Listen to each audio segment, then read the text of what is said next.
Kemudian pertanyaan yang kedua mengenai hukum gambar. Gambar maksudnya gambar yang bernyawa, manusia dan hewan. Itu dilarang. Dilarang.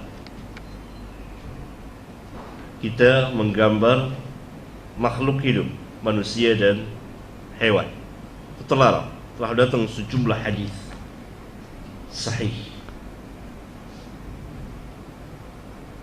Yang kedua, dilarang memajang di mana saja.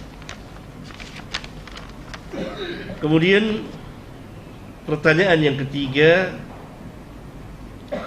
saya membaca sebuah buku kecil berkait hukum menggerak-gerakkan jari telunjuk ketika tahiyat gitu. Penulis itu mengatakan lafaz tahrik dalam hadis Zaidah bin Qudamah itu syadz. Penulis itu merujuk kepada Sahih Ibnu Khuzaimah. Bagaimana Ustaz? Penulis itu sendiri yang syadz. Kenapa? Karena tidak ada yang mengatakan seperti ini. Ketika tidak ada yang menyatakan seperti ini, yang ada sebaliknya. Kalau penulis seorang yang thiqah, maka riwayat dia bertentangan dengan riwayat yang jauh lebih thiqah dari dia dan lebih banyak jumlahnya dari para ulama, dari para ahlul hadis seperti Al-Imam Al-Baihaqi, Al-Imam An-Nawawi, Al-Imam Ibn Qayyim dan para immatul hadis. Gak ada yang mengatakan seperti ini. Karena itu seringkali saya katakan dia yang mengatakan seperti itu yang syadz. Itu kalau kita katakan dia thiqah. Adapun di Sahih Ibnu Khuzaimah tidak demikian. Bahkan Ibnu Khuzaimah mensahihkan hadis itu. Ini terjadi kekeliruan. Apakah yang bertanya yang keliru? Yang nulis ini tanggung jawab ada pada dia, atau memang penulis kitab itu yang keliru? Saya akan menjawab sesuai dengan ini. Kalau penanya yang salah keliru, penanya yang bertanggung jawab.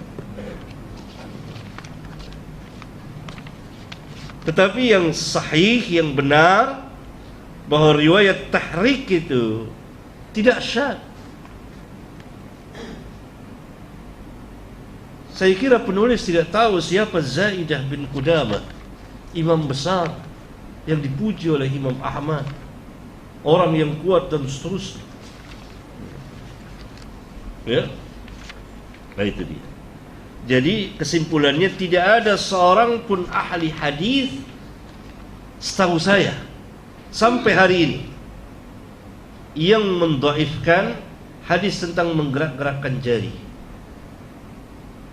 kecuali di abad ke-15 ini dari sebagian murid-murid Syekh Muqbil yang tidak masuk ke dalam kelompok para muhadditsin. Sementara para ulama kibar, Baihaqi, An-Nawawi, ini para muhaddisin, para a'immatul hadis, mensahihkan semuanya, termasuk Ibnu Khuzaimah.